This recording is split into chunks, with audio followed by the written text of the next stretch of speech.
everyone, welcome back to the channel. Yay! So for those of you who are new, I'm Mariana, and these are Mariana's Adventures in Cooking. So for today, we're gonna be making a pizza, and we're gonna be talking about anger. So this pizza is based off of cottage cheese.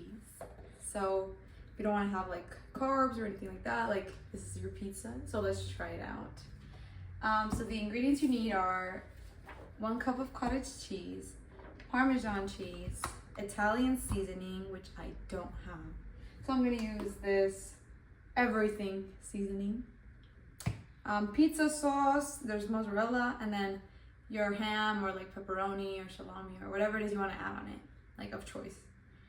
So this is preheat oven to 350 degrees, but I don't want to use this big one. I want to use the small like air fryer that we have right here. And I noticed that usually when I make stuff in there, I have to lower the temperature because of the space is more compact. So then like, you know, the temperature like affects the food more. So I'm gonna lower it to below 350. I don't know how much, I'll just probably be looking at it. It says line a baking sheet with parchment paper, and then you basically spread the cottage cheese on it in a thin, even layer. You sprinkle it with Parmesan cheese, and you make sure it covers everything, and you bake for 30 minutes until golden brown. And that's how it is until like later on when you let it cool, and then you put the sauce and everything on it. So let's get started with that. Also, I have some verses here to like talk about anger with you guys with. So then the first one I have is Psalm 37:8. And it says, refrain from anger and forsake wrath. Fret not yourself. It tends only to evil. So, first off, it says refrain from anger. So that means try not to be angry. Try not to react in a way that is full of anger just because of a situation or because of your feelings or because of whatever it is you're going through. It says forsake wrath. So it means put wrath aside. Like leave it be, like just let it go. Fret not yourself, it tends only to evil. So don't constantly be worrying about being angry. This is 1 cup of cottage cheese, but I want my mom and my grandma to try it too, so I'm just gonna make this whole thing.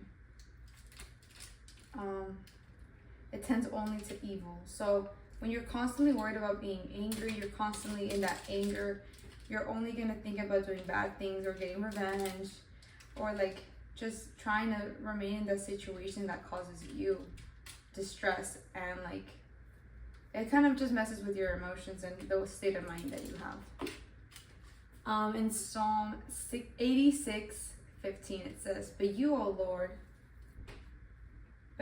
Lord, are God merciful and gracious, slow to anger and abounding in steadfast love and faithfulness.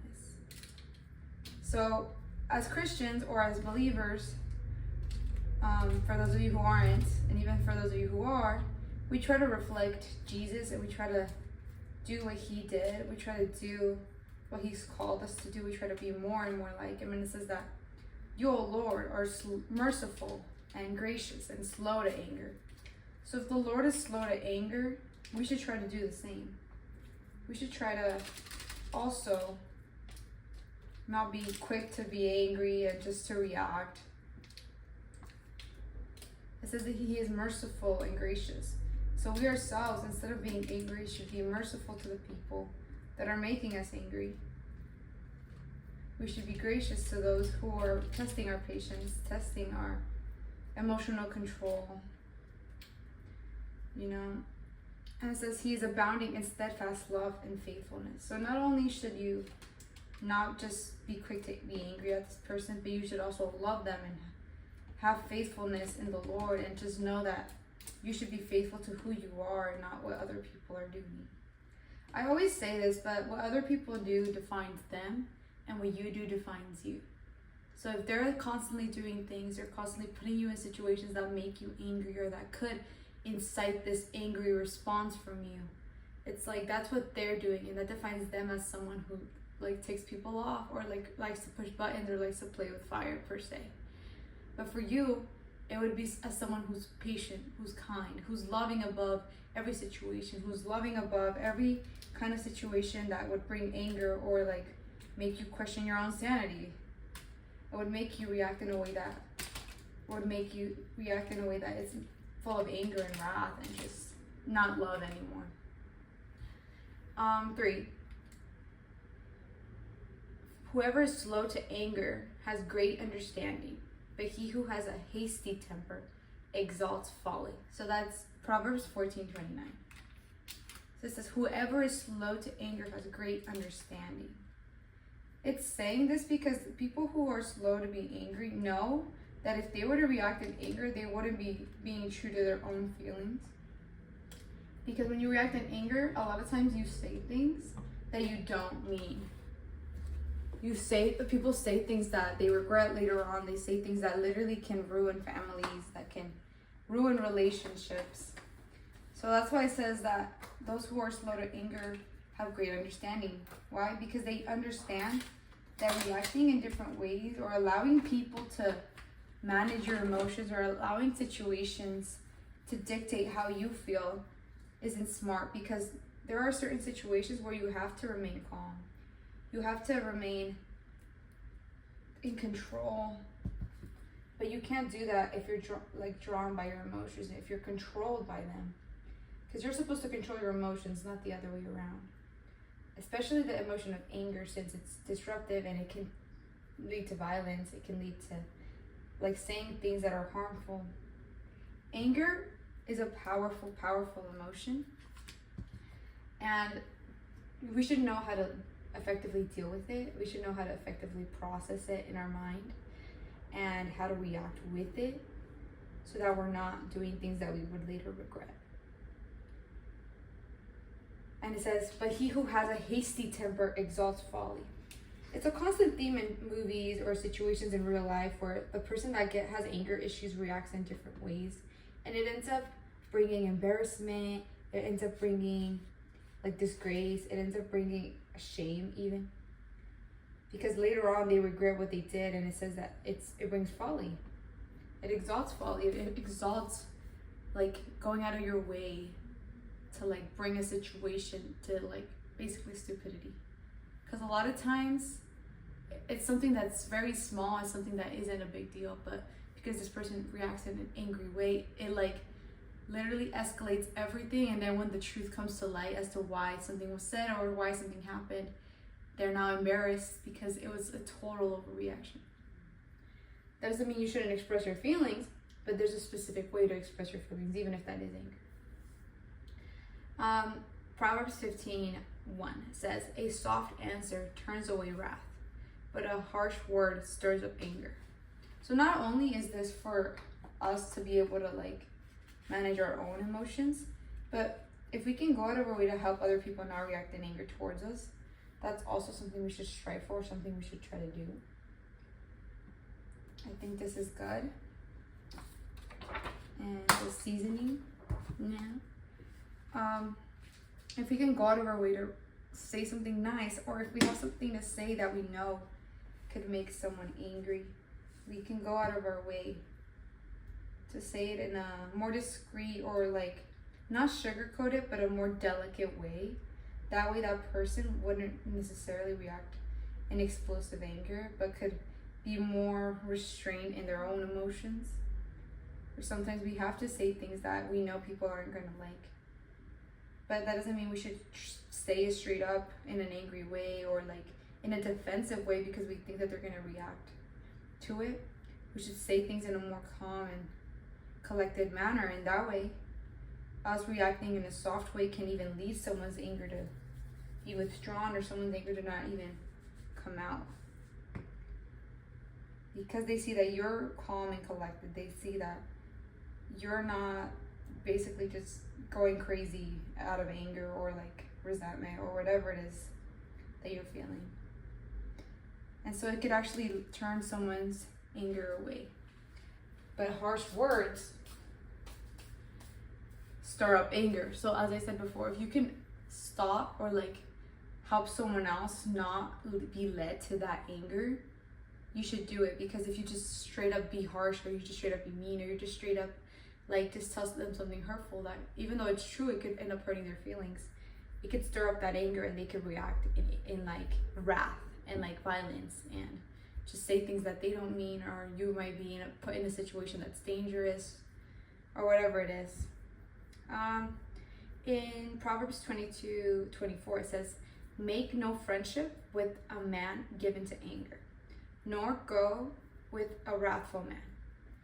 Why does it say that? Because if you're friends with someone who is like given to anger, they're gonna constantly react in anger, whether this be a man or a girl, or like they're just gonna constantly react to little things that you do or little things that you say, and you're just gonna be there at the end of like their reaction, and that's not healthy for you. It's not healthy for you to just be treated as like someone's like anger board, like someone that they go and they basically just vent their anger to, because they're like just screaming or just taking it out on you, and that's not something that should happen. Or you're gonna be in situations where they're angry with other people and you're trying to restrain them and they don't listen, and you get caught in the crossfire, or it's just an embarrassing situation, or it's a situation that is not de-escalating no matter what you do. And it says, "Nor go with a wrathful man." So it says it's someone that's like full of wrath, that can constantly do things to get revenge, or to go out of their way to hurt someone, or to go out of their way to get back at people. And it's like, you don't want to be with someone who's constantly thinking of getting revenge or going out of their way to hurt anyone else.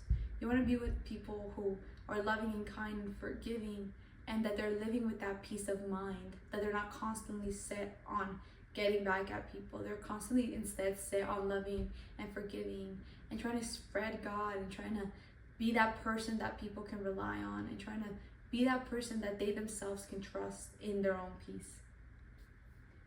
In Ecclesiastes 7:9, "Be not quick in your spirit to become angry, for anger lodges in the heart of fools."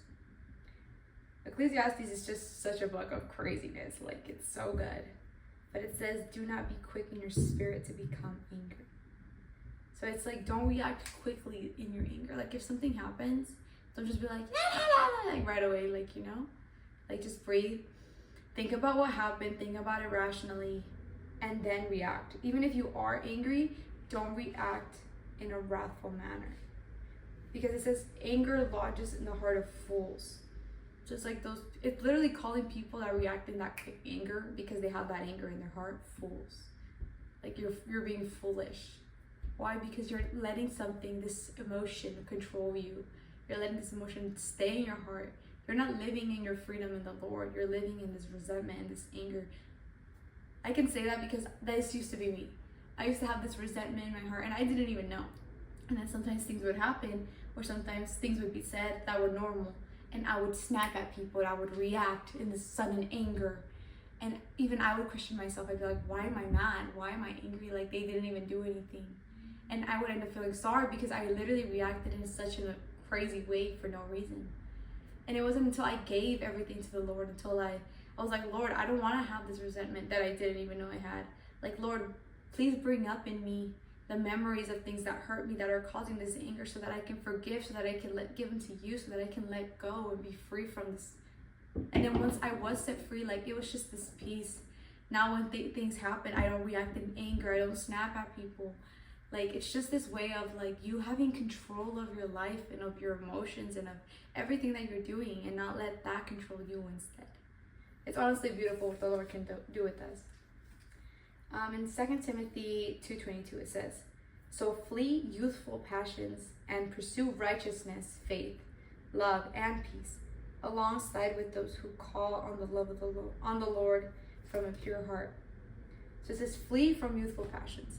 It's a common theme to, like, realize that teenagers react in anger sometimes, or like they just get angry and they don't know how to manage it. So it says, flee from youthful passions. Like, flee from those reactions, from those, like, youthful things that we used to struggle with. And if you are youth, it's okay to be learning. It's okay to just be processing in yourself. It's okay to bettering yourself, but don't stay in that mindset of, oh, I have to remain this way. I have to remain explosive. I have to be like that person that's reactive just because I'm a teen. Like, no, you can work on yourself. You can better yourself. You can learn to manage your own emotions, regardless of what you were taught growing up, regardless of what you've been going through, regardless of what you're feeling. You can be objective about your own feelings, and that's something you can teach yourself. And the Lord helps with that too, because the Lord will be helping me along with that too. It says, pursue righteousness, faith, love, and peace. So it's like, go out of your way to do the opposite, to love, to have faith in the Lord, to bring peace, because peace is the one that's important. Along with those who call on the Lord from a pure heart. It says that if you want to have a pure heart, we're doing this. We're having that faith. We're having that love. We have that peace, and we're seeking that righteousness in the Lord. And that's what your pure heart is yearning for. So if you don't have a heart that's pure, but you want one, ask the Lord for it. Like, he will help you. He will give it to you. He's the one that cleanses. He's the one that redeems. He's the one that purifies. Like, he's the one that we should be going to for all of this. Ephesians 4:26 says, be angry and do not sin. Do not let the sun go down on your anger. So it's not a sin to be angry. It's a sin to react and sin because of that anger. Like, God is not saying suppress your feelings of anger, just bottle it up and just keep it with you always, and just don't say anything. That's not what he's saying, because that's not healthy. It's not healthy to do that. It just, you bottle it up and then you explode. Like, that's not what you're supposed to be doing. It just means that you don't react in that anger in a sin. Like, you breathe, you process the situation, you objectify it so that you're outside of it. Like, you step back from the situation that you're in and you view it. You view it, and then you react in a peaceful and calm manner, even if you are angry. But if you just react on it, you're going to end up saying things, you're going to end up doing things that are sins, that are sinful to God, and that they're not pleasing to him, and then are not even pleasing to you, because you regret it later on. So it's like, be angry, but don't react in that sin. Don't react in that, like, wrath, or like that just feeling of, oh, I have to react now to get this out of my system. Like, no. Like, and it says, do not let the sun go down on your anger. So if you're angry, speak about it. Express yourself in a calm and collected manner. Express your feelings. If someone made you angry, say, hey, what you did made me angry. Instead of just yelling at them and never talking to them again. Like, no. There's going to be times in your life when people, your friends, your parents, your spouse, your kids do things that make you angry. Or even strangers do stuff that make you angry. But it's like, don't harm your own peace. Don't harm your own state of mind just because you want to react in this anger. Like, remain in that peace, remain in that calm, remain in that love of the Lord, and that will lead you when you want to react. And don't let that sun go down on your anger. If you're angry, don't just bottle it up forever and just suffer with it. Like, no, express yourself to other people. Tell them, what you said hurt me, what you said made me angry, what you did made me angry. Like, just tell them. And if they don't care, well, at least you got it out of your system. At least you in a collected manner spoke about it, and you weren't the one putting your own feelings aside. You should take care of your feelings. You should express your feelings, whether that be anger, love, whether that be just care for someone, whether that be like if they did something that disgusted you and you're like, please don't do that ever again. Just speak about your feelings. Don't bottle them up. Ephesians 4:31, it says, let all bitterness and wrath and anger and clamor and slander be put away from you. So it's literally all a ball, like a bottle, or like a little ball that like is all connected. When you have that anger, when you have that wrath, when you have that clamor and slander, it becomes this ball of bitterness, of resentment that's literally right here in your chest. And a lot of times it's a buildup of things that happen in our life. It's a buildup of situations, but because we're bottling it up, it literally becomes this thing that's on our chest and that we can't get rid of. That's because we can't get rid of it. The Lord can. It's like, if you give it to God, he will take it away, and he will replace that with his love, with his peace, with his like feeling of, oh my gosh, I have freedom. I can move and I can speak and I can have this peace of mind and I can have this collected thought process to react in my own emotions. It's like, put that all away from you, along with all malice. Why? Because that ball of bitterness, of anger, of wrath, of everything that's like really bad, that brings you to have thoughts of revenge, that brings you to do things that are revengeful, that brings you to say things that are passive aggressive to people. It's like, that's malice. You're doing things to hurt people. You're doing things to get back at them. You're doing things to like just get a little bit of this pain and suffering and this hurt and this anger off your chest. And it's like, that's not gonna work. So we have to put all of that aside and just let God bring that peace in, bring that love in, bring that peace of mind in. And I know I keep saying that, but it's true. And it's like, that's what he brings in. That's what helps us get through this process of removing all the things that we don't want, removing all that anger, removing all that wrath, removing that resentment that won't leave us alone. It all comes from the Lord. And then Ephesians 6:4 says, fathers, do not provoke your children to anger, but put them up in the discipline and instruction of the Lord. So it's like, not only is this for youth, this is also for parents, for people that are raising others, people that are guardians of other children or teenagers or youth. Like if you're someone that's a caregiver for them, it's like, don't provoke them to anger. I know parents love to phrase like, oh, honor your father and your mother. But that's true, you know, but also don't provoke your children to anger. Instead of provoking them to anger, it says bring them up in the discipline and instruction of the Lord. Like, just because they're your children doesn't mean that their feelings are not valid. It doesn't mean that they are not able to express their feelings to you. That doesn't mean that if you do something that hurts them or makes them angry or gets on their nerves, that they don't have the right to say, hey, what you did made me angry. What you did made me hurt. What you did this and this and that. If they're telling you in a collected manner, in a peaceful way, and not yelling, not screaming, saying, hey, you hurt me, don't just gaslight them and say, hey, well, other people have it worse. Or like, there's people in other countries who are starving. There's people who are in other countries that are like literally living a horrible life. Or don't be like, oh, well, do you want better parents? Don't do that. You're basically just telling them, shut your feelings up and don't speak. Because your portrayal of your feelings, your stepping up for yourself, you're speaking up about my actions hurt me, and I want to take accountability for my actions, so I'm just going to gaslight you. Because I don't want to feel that hurt. I don't want to accept that I too can make a mistake, and that because you're a child, that I have to listen to what you say too. Don't be that person. Don't be that parent. Don't be that guardian. Be the guardian that's like, oh, I didn't know. I didn't realize that saying this would hurt your feelings. I'm sorry. I'll refrain from doing that in the future. Hey, I didn't realize that what I did was passive aggressive to you and made you angry. I'll try to refrain from that in the future. You want to live peacefully with your children. You want to live peacefully with the people you're caring for. You don't want them to grow up and cut you off because you hurt them and you invalidated them and their experience. That you invalidated their speaking up for their feelings, because now they have to deal with the trauma of having to go and learn and teach themselves on how to speak up again. They have to literally teach themselves how to speak up in all situations, whether it be with their future spouse, with future employers, with future people around them. Now they have to relearn that because you invalidated their experience, because you invalidated their feelings just because you didn't agree. You know, sometimes you're like, hey, well, I told you to wash the dishes and to not be lazy and to help out, and that's what I meant. I didn't want it to hurt your feelings, but that's just the truth. It's like, I need you to help me around the house. Like, but don't react in anger. Don't react in a defensive manner that hurts them. As I said before, you reacting in that way only hurts them. It doesn't bring peace to the relationship. It just brings more and more chaos. It brings distance, and now they're not going to trust you. They're not going to trust you, and they're not going to rely on you. And as a guardian, you need to be able to be trusted, right? You need to be leading them. That's why it says, put them up in the discipline and instruction of the Lord. It's like, if they trust you, if they care for you, when something goes wrong, they're going to call you and say, hey, this and this happened. Hey, I messed up, this and that. Or, hey, can you teach me how to react like this? Hey, I'm reacting in this anger and I don't want to react in this. Can you teach me how to manage it? Hey, what does the Lord say about this and that?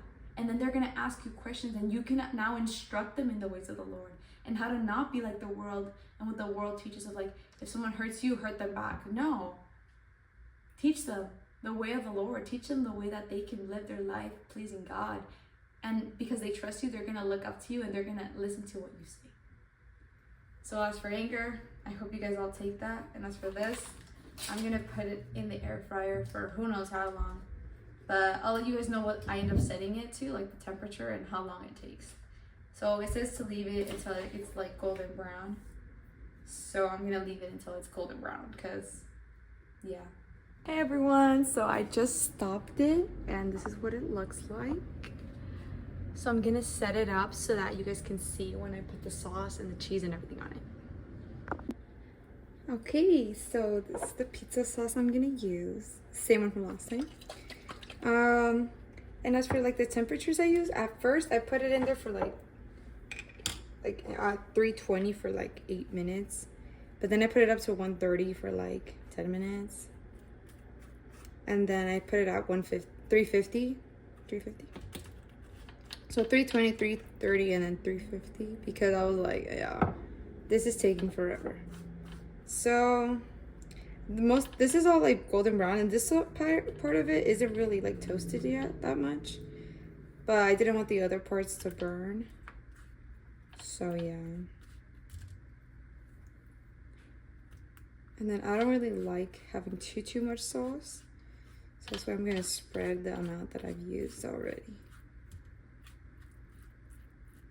Hopefully it turns out really good. It does like look unison though. It does look like one single crust, you know. And then now for the cheese, I'm using this one. Pretty sure it's from Costco. But I think she gets it from like the business Costco. But I don't know. Not entirely sure. And then I'm gonna put ham. The recipe that's on the channel, I got it from Uses Pepperoni. And I got it from like the Instagram Forget the Takeout. So they use pepperoni, but I don't like pepperoni. Pepperoni is spicy to me. And yes, I know some people are gonna be like, oh my gosh, that's crazy. It's not spicy at all. But for me it is. And for my family, like my mom and like other family members, it is. So, you know, it is what it is. So I use ham. I'm gonna cover it with the ham. And then I'm gonna put a little bit more cheese on top of it. Just a little bit more. And then it says to put it back in there for like 5 to 10 minutes. So I'm gonna do just that. And then I'll come back when it's all finished. You guys, it's finished. It took like 6 minutes. 6-7 minutes. So this is it. And then I will cut it and then show you guys the moment of truth. Hi. So the pizza is very floppy. Only the edges are a little solid. So it's not really like something that you can really take out, sort of. I had to use a knife to get it. Like I cut it and then I had to use a knife to get it. But let's try it.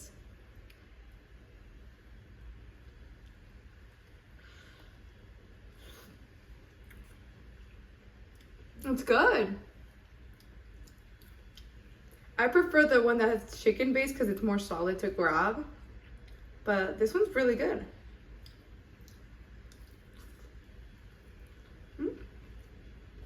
It's really good. It has a little bit of like the acidity from the cottage cheese, but it's not bad at all. It's really good. I give it like an 8 out of 10. So if you guys want a protein-based little pizza that's quick to make, this is your pizza. Hope you guys have a good day. God bless you. Thank you so much for watching. Hope you guys take the lesson on anger. I hope this recipe helps you guys learn a little bit more on cooking and like healthy cooking. And just thank you so much. Have a good day and God bless you guys.